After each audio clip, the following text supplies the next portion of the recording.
Assalamualaikum warahmatullahi wabarakatuh. Pemirsa TV One dimanapun berada, kita ucapkan syukur pada Allah. Alhamdulillah. Bersolawat kepada Rasulullah. Allahumma salli ala Sayyidina Muhammad wa ala ali Sayyidina Muhammad. Kita sampai pada pembahasan pesan untuk semua pendusta. Ada seorang laki-laki duduk, lalu kemudian dia melihat ke sekelilingnya. Dia lihat ada semut-semut yang berkeliaran, tapi ada seekor semut sedang membawa kaki belalang. Semut itu membawa kaki belalang, dia amati terus. Tapi nampaknya kaki belalang ini terlalu berat untuk ditarik oleh seekor semut. Akhirnya semut itu berhenti dan dia pergi. Diamati terus, ternyata semut ini pergi ke tempat kawanan semut yang ramai. Lalu kemudian semut-semut ini ramai datang untuk mendapatkan kaki belalang. Ke tempat kaki belalang semula. Tapi begitu semut ini akan sampai ke tempat kaki belalang, maka manusia yang iseng ini mengalihkan, memindahkan kaki belalang itu ke tempat lain. Tapi semut ini tetap mengejar.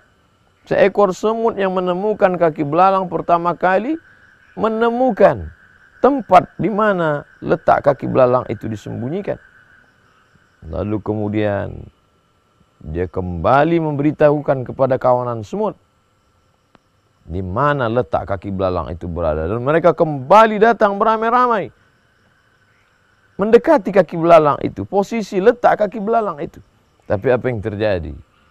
Makhluk Allah, manusia satu ini kembali mengalihkan kaki belalang itu ke tempat lain.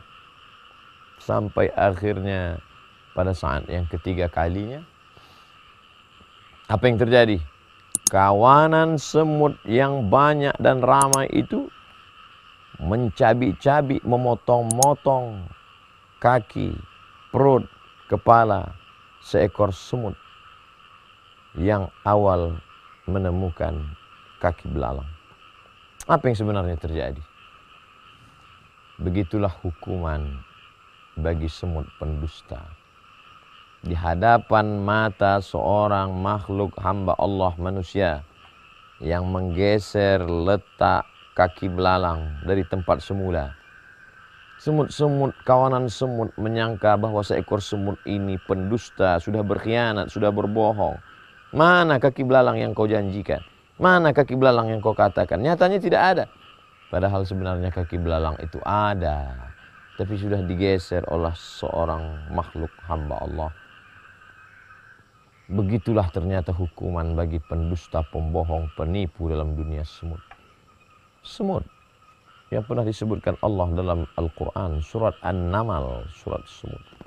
Semut yang pernah dikatakan oleh Nabi Sulaiman alaihissalam menahan pasukan bala tentaranya, ya ayyuhan namlu dukhulu masakinakum. Nabi Sulaiman alaihissalam menahan pasukan tentara. Stop wahai pasukan tentara.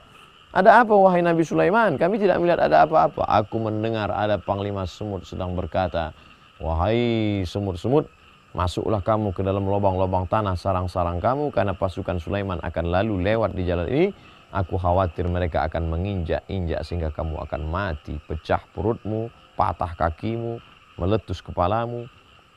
Artinya apa? Ada kehidupan lain selain kehidupan kita. Pernahkah kita berpikir bagaimana kehidupan semut-semut?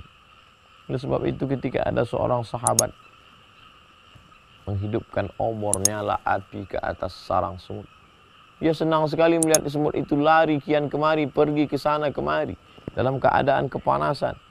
Nabi SAW melihat itu marah dan berkata, la yu'adzibu bin nar illa rabbun nar.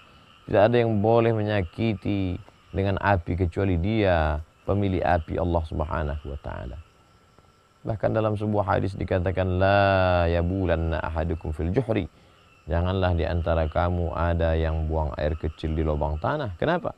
Karena mungkin dalam lubang tanah itu ada semut, ada serangga, ada kehidupan di sana, ada induk semut, ada anak-anak semut.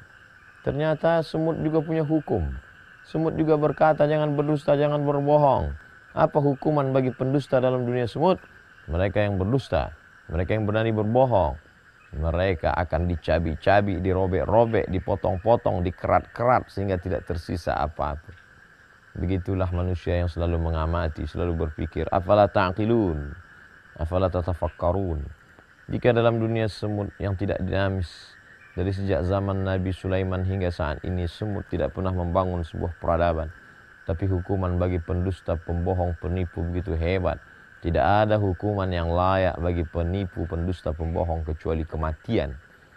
Penipu dalam dunia semut dicabi, pembohong dalam dunia semut dipotong, pendusta dalam dunia semut dikerat.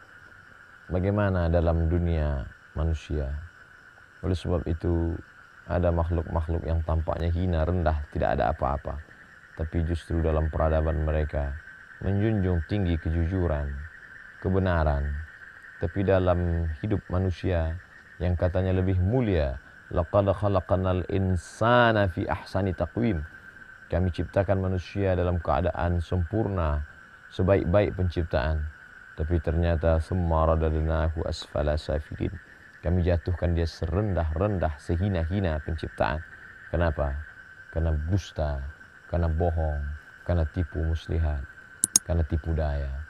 Oleh sebab itu, puasa sebenarnya mendidik kita menjadi orang-orang yang jujur terhadap diri sendiri, tanpa dilihat oleh atasan CCTV, tapi jujur karena merasakan kehadiran Allah dalam setiap gerak dan langkah. Diamnya adalah fikir, geraknya adalah zikir. Terima kasih. Wassalamualaikum warahmatullahi wabarakatuh.